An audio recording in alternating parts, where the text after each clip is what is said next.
it should be live. Let me just share it to my own pages. There's too many pages.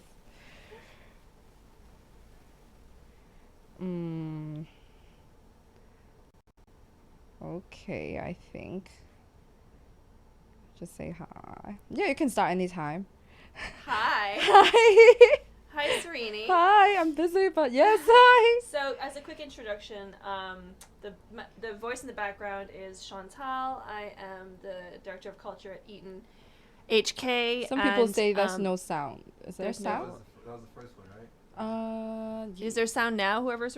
Whoever's there, can you just give us a shout out and be like, hello? Is there sound? Any sound? Sorry. Thanks, everyone, for your patience. Oh, Yeah. there's sound. Serrini is our star guest, but because she's launching the series, but also doubling as a guinea pig. So we really were very pleased because we knew that she was very popular and that there'd be a lot of people following. So we're really honored to have her. Thank you. This is the first of a series that Eton HK is starting. It's called Colony Kids SOS. And it's inviting artists, creatives, creative thinkers from Hong Kong to come and have conversations with us about themselves, their artistic practice, creativity, their craft, but also thanks, James. But also more difficult things is talking about different forms of crisis. As I think in Hong Kong, we've been experiencing crisis for a long time now. And it's like crisis is slowly turning into PTSD. And also the uniqueness and how everything about the city inspires their work. So we've been debating the language of this series for a while. I think today we're going to start off in English because Serrini has a lot of coverage in Cantonese, and so we think it would be really beneficial to wider audiences to learn about her practice and her persona in English. Thank you. Thanks for being here. Thanks for inviting. I'm very honored to be on this series. Yay. So the first question is very simple. And yet very complicated. It's how are you feeling these days? Wow, this is such a deep question. I'm feeling kind of like less stressed than 2 months ago or a month ago. Because like back then we were all like, oh, where can I buy face masks? Where can I buy this hand sanitizer? And I'm now staying indoors most of the time. So, like, thanks Chantel, so I can finally go out and be like, hop on an Uber and be You like... look great, you know? Thank you! Yeah, all this self-care and stay home, you look great. I know, you look great too! Your hair, amazing! And I just do a lot of face masks at home. I eat healthy. I'm very privileged to have the space to do yoga in my home. Because I know not a lot of people have that in Hong Kong, especially like such crowded living conditions in Hong Kong. And I'm living with my friends now, and they're all like fitness buff. And then every single day, when we were in strict quarantine for like almost a month, and we just don't go out. And every day, every 4 p.m., I was so scared of 4 p.m. actually, because my friend would be like, "Hey girl, time to do the cardio." And then I was like, "Oh, I can't." Like every day I was just like holding on to something. I was just squatting. I was like, I can't go on. And my friend would scream like, yes you can. And then after an hour of cardio, we just have like yoga.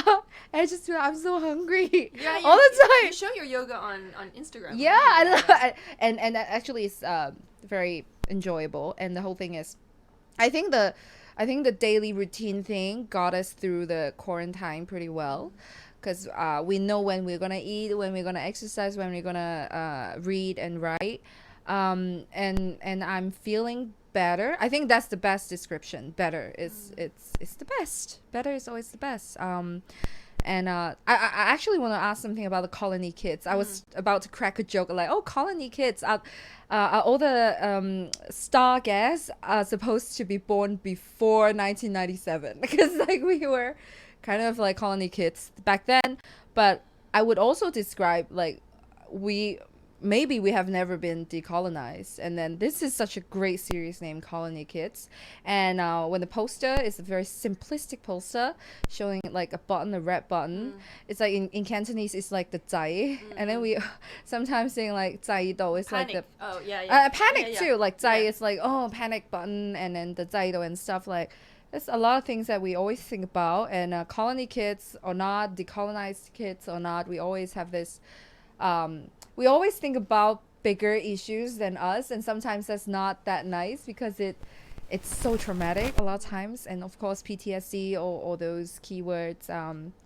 But yeah, I hope everyone is feeling better, and even in very difficult times, capable of feeling better, because you deserve to feel better, and you don't have to just stay in the mire of sadness and the mire of pain, and then just push yourself to the abbeys of darkness every day so you can feel you have fulfilled something. Like, you don't have to. You can just smile and wear lipsticks.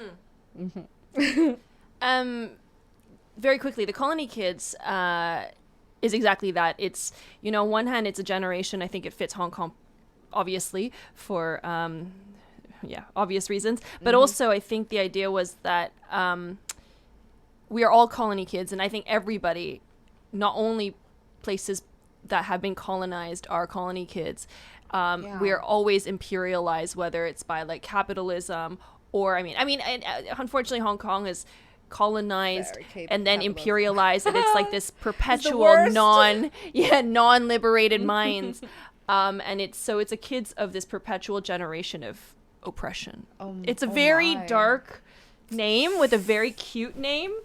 Colony Kids. Yeah, and then the SOS is like this panic button, which is like, oh my god, we're just stuck here. But like, help, you know, like help. help. Press this button if you panic. Oh, yeah, exactly. Always. And I feel like right now we're just like panic. I know. So I want to ask first about your music, and then we can get into like a little. Get into my acting career later. Yeah. I feel like you're all that's also your craft, right? Like we were talking about, the first thing is craft and creation. What is craft to you? Because it's not only your music. I feel like you also craft your persona.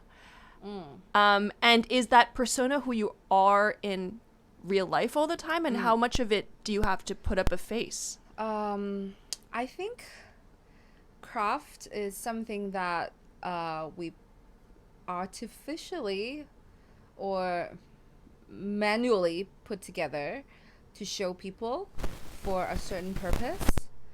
And I think everything that is not nothing should be a craft. Even my mom's cooking, it's supposed to be craft.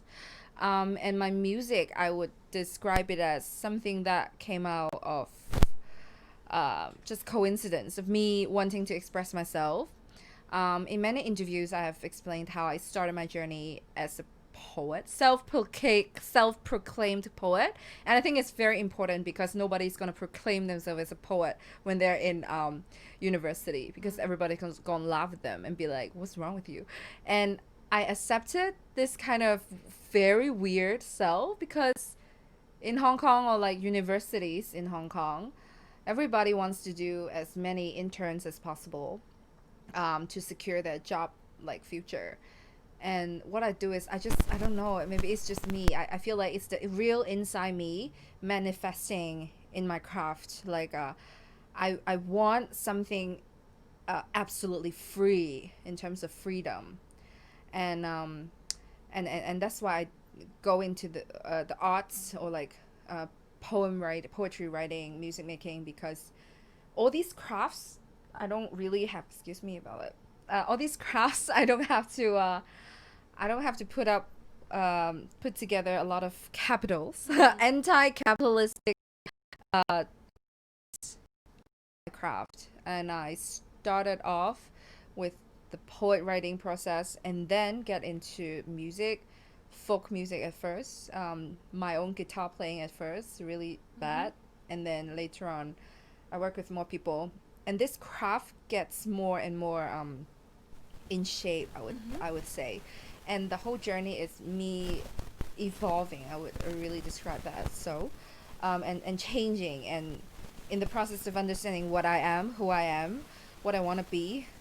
And this craft is like me expressing who I am inside more and more accurately throughout the years. Because I would look back at my music and I would describe it as a girl who's struggling with her own identities, like a girl who's struggling. Like I have did some very embarrassing songs that I don't really want to share with people, and sometimes bring it out deliberately because I want to embarrass myself and remind how far I've gone. And then there are songs that I'm very self-conscious about my emotional life, my appearance, my relationship with people, and along the journey I just shed all those off, all those self-consciousness off, and I became this like better craft of myself. So I think like everyone has their own craft, and it just so happens that my craft is not expressing myself in the financial industry. It just so happens that I'm not having this I'm not finding my self-gratification from writing this amazing a lawyer's letter for like a new company startup, whatever. Like a lot of my friends are doing that. Yeah, it just so happens, and coincidentally I'm doing something, and that something is my craft. And I think artists doing crafts are always it's like a self journey that they find who they are. And it's a journey that you easily give up because of a lot of reasons, especially in Hong Kong, because hyper-capitalized, a lot of oppressions around. But at the same time, these crises are opportunities too. And because those crises make you think so much and feel so much, and it's like really great canvas for me to paint what this whole world is. We're very great cyberpunk, post-apocalyptic or pre-apocalyptic society, huge oppression, huge imbalance of wealth, a lot of things going on. I think this is a great place for artists to thrive in. And of course, I'm not saying other places are bad, but it just so happened I was born, I actually wasn't born here. I always forget that. I'm raised in Hong Kong mostly. I love Hong Kong more after I moved somewhere else briefly. I just feel like I connect to this place, and I don't have to connect to this place anymore in the future, but just as an artist, this place helps me understand who I am. Yeah. There was a lot in there. So many questions. So you said that you've gotten clear about who you are, and in a way, like you're very confident who you are now, but you're still finding stuff to produce music around, and those are your struggles and your insecurities. So what are you still struggling with? That you're still that academic. Is still is that, and that comes up in your songwriting, or I think I'm where are your insecurities? My insecurities are like I try to put myself in absolute insecurities so I can be humble sometimes. I think I applied for this postgraduate PhD because I want to force myself into doing something impossible. And I'm at the end of the journey, at the most difficult path. Like you really have to finish up and put that last full stop. You really have to clean up your bibliography. You don't you dare look at the new paper, because no, there are always newer papers, and don't you dare write on. Like just put that full stop there. I think my insecurities are like I want to improve myself, and as a Leo, it's a horoscope thing. As a Leo, I think we are perfectionists, and we are very insecure, or like from my young age, I just feel like I have to be extra, I have to be extraordinary to be recognized. I have to be better than better, because I feel like we are not given a lot of chances. Well, or like I'm very conscious about opportunities around me, and I feel like when I'm very conscious about inequalities, even from a very young age. I can feel like, oh, actually, classmates who are very close to teachers, or they present such a nice facade of like, hello, I just really like what you're teaching, and I feel blah, blah, and all those, or like people who dress well, like present themselves as proper, even from a young age, and present themselves with proper parents who are like kind of cold and elevated.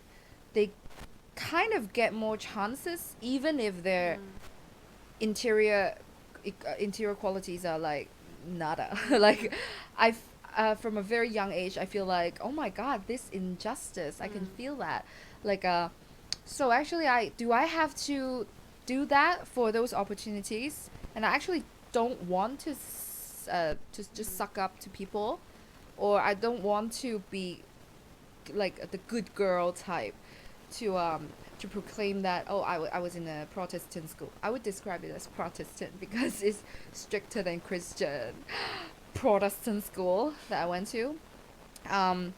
Like I can just proclaim myself as a good Christian, dress down, don't be that crazy when I talk, don't be that confident, just be like a sheepish kind of girl. And maybe I'll be given opportunities to be like the leading prefect or a lot of different posts, but I just don't do that. And I feel like if I want to be successful or be recognized in this environment, I have to work extra. I have to be extraordinary.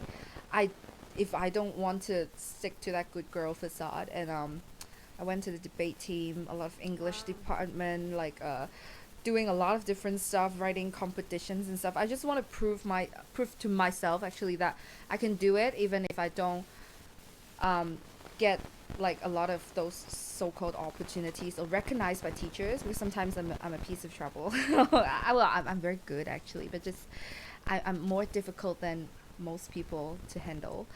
And I try to study harder, and I got into good university, and then I think my insecurity comes from the perfectionist inside me, that I always want to do better to feel the equality that I deserve. But a good society shouldn't be like that. Like if I were to go back there and talk to myself, I would just be like, you just try your best. You don't have to feel like you have to be overachieving so you can live well. Like you don't have to overachieve to look as thin as those actresses on TVB so you can get love or equal treatment from men. Just be happy. Like, but no one would tell young girls that. Popular culture would never tell young girls that. They would just tell you like, oh, just be good girl, like nice, kind. Like if you have a good family, chances are you get into good university and you're going to study overseas, blah, blah, blah. Like what if you don't have all those? And what if what you have is what you have, but you don't realize that you have? And I think my insecurity comes from Leo being a perfectionist, and my experience of like a sense of equality from a very young age. Have you ever experienced deep failure? Yes. Okay. Actually, nothing is very deep failure. I experienced deep emotional turmoil. I think the first time was me losing in a debate competition. Okay, this is the first time. The first time. It's like, oh no, because it's like I worked so hard. I was like in this inter-school debate competition. The first match, our team has already won the team of last year's champion, the previous year's champion. And then I just felt like, oh my god, I can actually do that. And then we worked so hard, and we worked into almost semi-final. Well, we were in, I think we were in semi-final. And then if we win one more match, we can get into the Queen Elizabeth Stadium for the final match.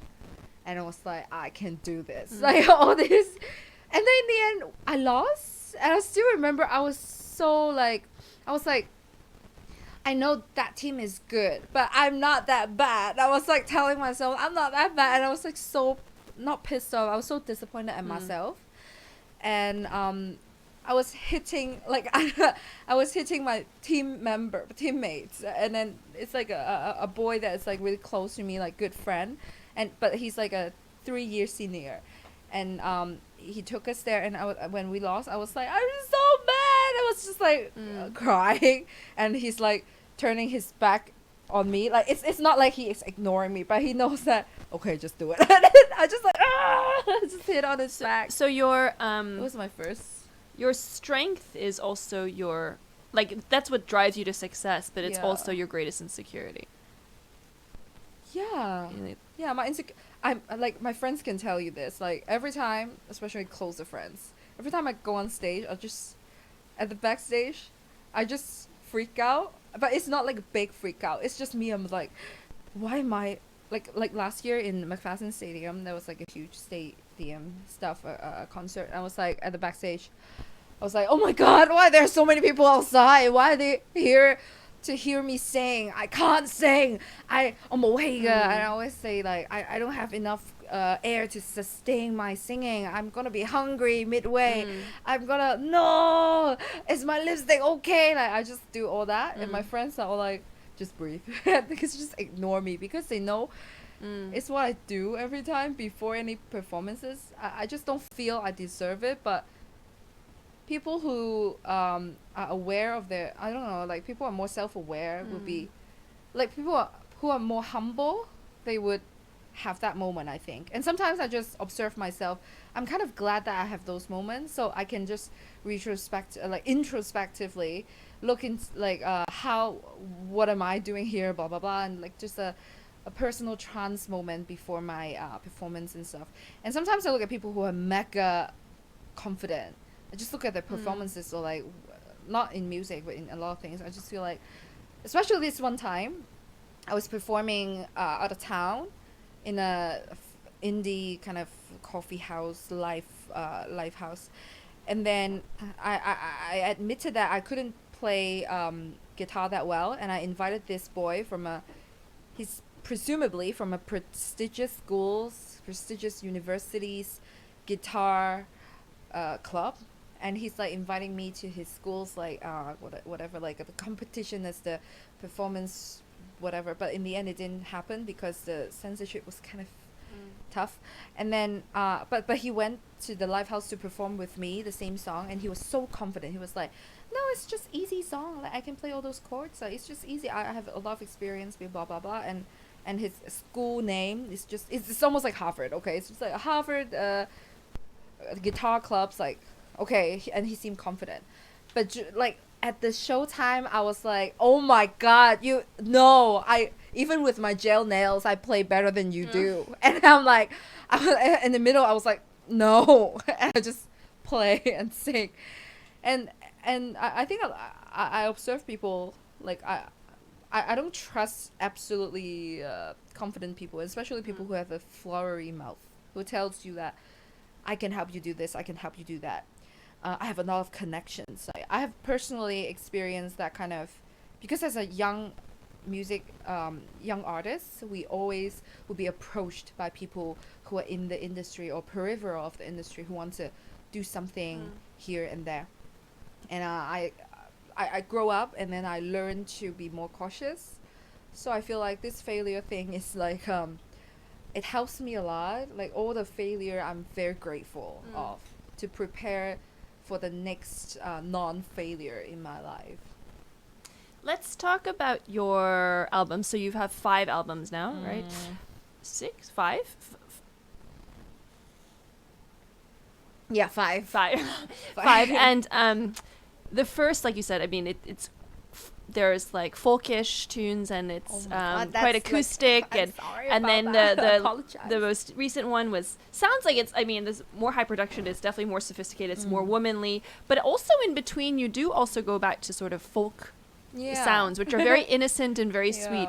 Like, what is the journey between the 5, and like, how is it that the styles of each change so, like, not dramatically, but Yeah, thanks. I think it's growing up. The first album, well, I mean, a lot of indie artists, they would prepare their best work before they debut. But I didn't. I was like, I'm gonna debut. And it's not even a debut. It's just, I was thinking freedom is the recurrent term here. I feel like freedom. I have the freedom to release my music, even if it's shit. And then my first album, I recorded it on my laptop with a built-in mic, which is impossible. Like, no one in their right mind is gonna do that, but I did. And I think it's just, at first I was just like, I'm gonna communicate with my friends. I don't have money, I don't have connection, I don't know anyone. So if I want to express myself, I'm not gonna wait 5 years until I polish up my art. What does it express, the first one? Oh my god, it's disgusting. It's just I like young it. girl. It's so very Bob. It's like emotions that I feel, conflictual emotions I felt when I go travel, or when my friends leave the country, or my friends, a lot of them are for my friends. I look into my own insecurity and stuff, a lot of those songs. Petty, petty is the term. And the first time I wrote in Cantonese, and I fell in love because it's so hard to write in Cantonese, and it's so hard to rhyme and be in the same tune in your melodic line. And I'm pretty lazy, and I'm very rushed minded, and I find this writing the lyrics alongside with the melody would help my development of the music.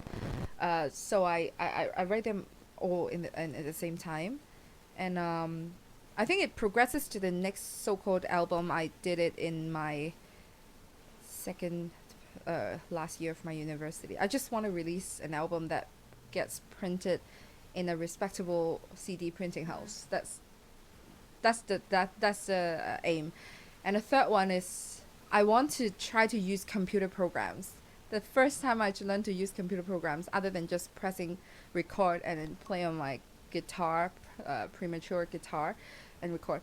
And that was too earthy for my spot. This line is from John Keats' poem, and I recorded it for with just like a garage band, something like a garage band. I think did I use Logic? I don't remember. And then that was the time when I first realized, oh, actually I can handle all these things, but it sounds horrible after maybe a few listens. And then I was like, no, if I were to release another album, I'm not gonna be in the same way, and I really have to force myself out of my comfort zone, out of my bedroom, out of my poorly soundproofed bedroom into the studio. And then I approached a lot of friends at first who I personally admire as musicians, and they actually don't make music for vocal music. They do their own band things. And then I asked them, like, if they're interested, let's work something out together. We produce something together. And along the way, I met a lot of friends, and we still keep making music together along the way, along the years. I meet more and more people, push myself to the comfort zone, and I finally released something like a semi professional album called Don't Text Him. And that was the year that I find myself being like, oh, this is actually it. This is it. I love making records. I love making consistent themed albums. Because I'm such a long-winded person in the first place, and I love it. And then I just do it, and then I got recognized by a wider audience, because I always feel like my audience are limited by quality, like my music quality, because even if you have great writing and great melody, if your production is not that good, people are not going to accept that right away. People are not going to have that patience, and you have to give something back as quality music. And I get, like, I use more investment from myself, and my friends help too, and then we put up an album. And after Don't Text Him, I just feel like, I want to do something fun. And I did something called GTV, like a group of I want to laugh at raps, Cantonese raps, and we do something really really tasteless but tasteful at the same time. And I released some singles, and all that is out of my own musical whims. And it's not until like uh my latest album Te Tong Yu, Songs of Experience, that got an award. And I was like, I really want to do something like in depth, and I've been wanting to do this uh even during the way of the production of Don't Text Him, this album. I was like, I want to do something very much like folk like, but EDM, folk story in EDM. It's almost like the nightmarish, but I don't want to do it in the metal or uh, yeah, like those um, dark metal way, death metal way. I want to do it in my own way of like Serrini, but um, in another form of Serrini. And I worked it out with along the way, and I looked into myself. Other than the Don't Text Him album's girlish feelings, I look into my darker side and how I want to respond to the world and respond to anger and my failure and a lot of that. And I feel like this work was pretty much prophetic to Hong Kong situation and a lot of things that happen around me and how I deal with the world. So I feel like, wow, record making is just addictive. Once you get into it, you just don't stop. And what I want to do um, in the coming 2-3 months is a new record again, probably a new EP. It's like a dance record, because every girl has a dance phrase. Come on, every girl has a Madonna phrase. Every girl danced to either Robin, Gwen Stefani, Wu Yunfeng, if you may, or anyone. It's just like, oh my god, we just want to dance, and dancing is amazing. And I watched Jojo Rabbit, and then Scarlett Johansson was like drinking and dancing all the time, and the jewel that finally escaped the whole situation of Nazi occupation.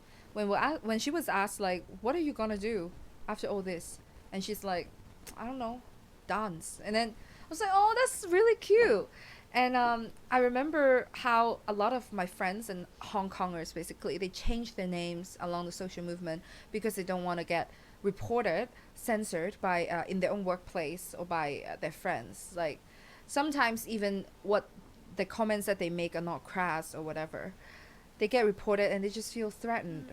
The freedom of speech taken away. That's why they change all their names. Actually, you can just look at Facebook. Everyone's name is different. And I'm not gonna judge this as like, oh, you're just shying away from censorship. You should just keep doing what you're doing, because like, come on, this is social media. You can name yourself any way you want to be. You can be like a hairless duck, hairless duck, and in whatever way you want. And I changed my name to Gwendolyn, and I was like, I was kind of feel like, okay, if you guys are changing your name, I'm gonna change my name. And I like the name Gwendolyn. It's if anyone have read The Importance of Being Earnest, it's one of the characters, Gwendolyn, who is very insistent on names like my boyfriend's gonna name Ernest or not, or he is not suitable for me. And then I think this is like absolutely ridiculous, but she's amicable at the same time, because it's just like, wow, she's crazy. I like it. And I just use her name Gwendolyn. And my next album is called Gwendolyn, and then it's gonna become 網絡安全隱患. And this term is like a internet threat, internet insecurity, hidden threat. I love how this like weird, like when I mean, no singer is gonna care about internet safety, and I just find this term really crazy. Like, what are you doing? Like internet safety? I'm like, yeah, like it's just a meme-ish idea. Like yeah, this is a meme-ish album. Internet safety. How do you use social media safely? How do you use a VPN? How do you handle your PTSD, your trauma? If you are termed as an internet threat, how do you face it? Maybe the answer is like Hail Gaga. It's just dance. Yeah.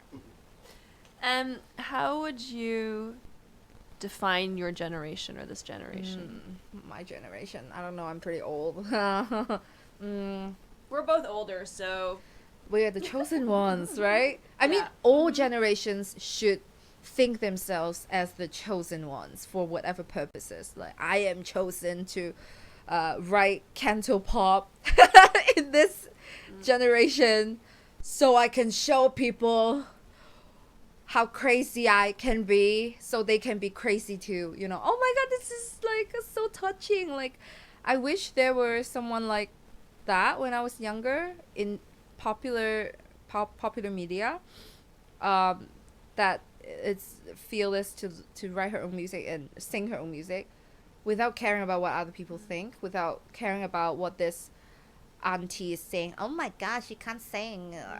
She's not singing like those prestigious cantopop singers, and that's why I judge her singing quality as nada. Like a lot of those times, like when we used to join singing competitions and stuff, we are not encouraged to have our personal traits. We are not encouraged to be different. We're encouraged to sing loud, to sing in tune, to sing in the kind of all those. And I had enough of that, and I feel like every generation should have that epiphany. Anyone can have that epiphany, and it shouldn't be just me and some other people who can have like public eye upon them. I feel like even if you're in situations that you can't speak, like maybe you're in North Korea or something, I don't know, like up North Korea, and you can still have your own voice of the generation. Like don't be afraid to even if you can't do anything, you can still imagine a better world. It must be very difficult for people who are feeling so oppressed and they can't do anything, but they still want to feel the kind of gratification and power in their hands, and sometimes walk to the wrong way. Like, oh, I feel so defeated if I just continue embracing this notion of freedom and non-censorship and equality. And if I just hop into the shoes of oppressors, I would feel so much better. If I um, uh, just stampede on poorer people, I would stand taller, then I would feel better. Like maybe don't let your insecurity grow into your fetish of hurting people. I don't know, it's it's very moralistic in a sense. But I think even when I was hugely oppressed by religion when I was still in high school, I feel like religion taught me something, a certain kind of morality, or like a certain kind of altruistic, like I don't have to care about myself. I'm always aware of death. I'm aware of an end, or like justice, beauty, from literature.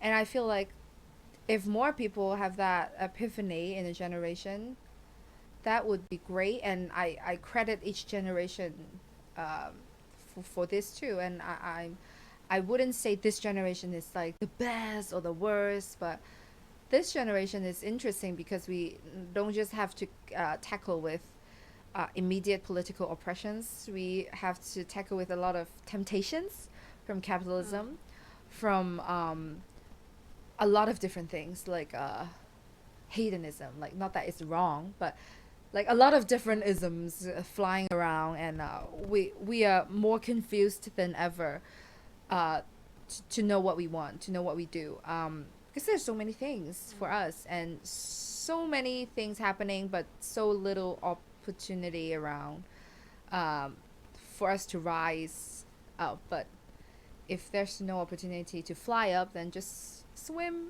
somewhere else. And if there's the Colony Kids SOS button, that button, what is that alarming message that you're just like the most frustrated with right now? It's like, bang, this is what I want to say.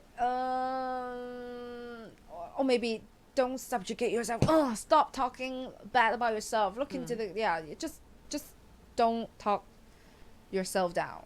I think it's like I sometimes have friends telling me how like, oh, I can't do this, I can't do that, because we are limited by like whatever country we're in, whatever we're facing, the economy reality. And then I'm like, actually it's fine, just press the button and be like, okay, I know that you're sad. I'm not gonna just say like, oh, everything's fine. But I feel like if we can all, but maybe it's a privilege, like we can look beyond this because we went through a lot of failures and trauma and we survived. But I think a lot of people are in between that situation, and I think everything's fine. Like whatever, even if you give up or don't give up, I don't care. Like just have a drink. I know that there were questions from your fans. So if you want to choose a question that... One question, they look very similar. Choose the most... Yeah, Okay. the one that screams out at you. Screams out. Okay.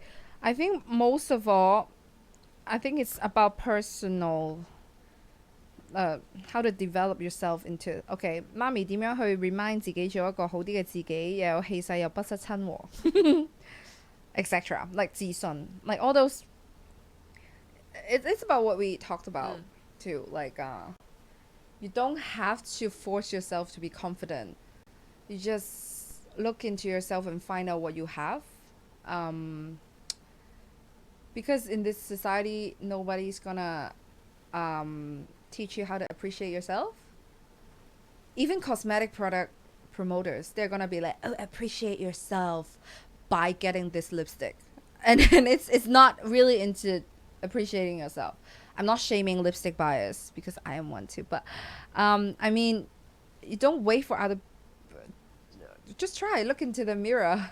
I'm sounding like a cult leader. Like, look into the mirror and talk and say, I'm beautiful, I'm intelligent. Just... There's a question here. I don't know if you want to... Okay, is it in English? Oh, how does your postgraduate education affect your music writing, especially when you're working on a thesis related to industry? Wow. Christy, I think I know her. She is my 師妹 from 英文係 very nice question. It does affect me. Like during the course, maybe 3-4 years ago, like when I first took my postgraduate cultural studies class seminar, I felt like, oh my god, I never do these things. Why are there people discussing this and that and this and that? Those ideas, all these ideas are amazing. Like, why isn't everybody already be like reading them? And that was the time that I realized, oh, that is like a privilege of knowledge. I am privileged with this language ability. I am blessed with this patience to read. And a lot of people are satisfied with 15-second videos and dance offs, and there's nothing wrong with that. But when I did my cultural studies seminar, my first one, I just feel like, oh my god, it would be so great if I could just translate all these ideas in musical terms. And it's not just about like, pseudo-individualism is what popular music is about. I'm not going to do that. Like, I'm not going to be citing like, I don't know, blah, blah, blah. But I want to show, like, by being myself, by being individual, it's already like anti-industry logic.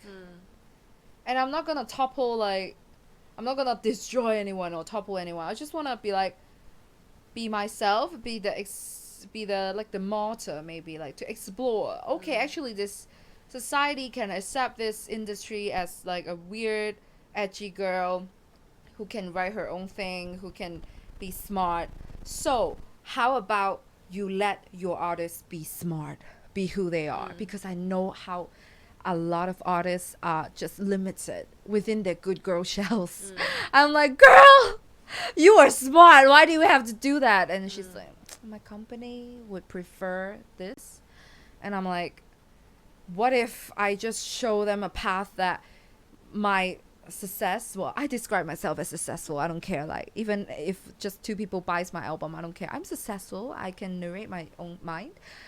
I just want to show, like, okay, you can do this. Don't worry. You can just give money to that girl, whatever. She's less politically sensitive, so just give her money to do whatever. She can earn it back. I think my postgraduate education really challenged me to do something less capitalistic and more because you know academic papers are all about controversies, like, and postgraduate studies taught me that I can do anything. Like I can even do an ethnography study in the most obscure part of the earth of a Brazilian blah blah blah, and talking about their matriarchal societies, blah blah blah. Like even tiny topics like that would be appreciated, and this kind of appreciation, it's like, oh, actually, what if the music industry is like that? What if we can have conferences and all our different works can get appreciated, and there's not just one identity of like maybe there's in academic there's so many different topics. Psychoanalysis can fight with scientists, but they coexist. They are still academics, and they can still fight. And what if I just want to project this ideal? Of course, I'm not saying that academia is ideal, but it's not.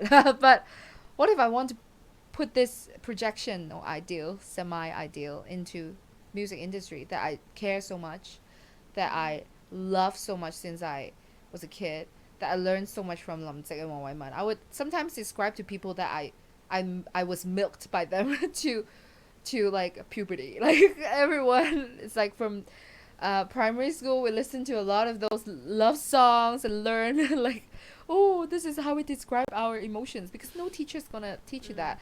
Like all teachers are like, okay, fanman, like all those like prepared, like prescribed essays, like this is what you should read, and no one's gonna tell us how do we handle like the boy, the handsome boy from next class, like he's talking to me and he wants to have lunch with me, or he's just School like, of Life failures. yeah, it's I like School of Life, and it's just like and I have a lot of secondary school fans. I just did like a live feed, and I feel like, wow, why there's so many young fans.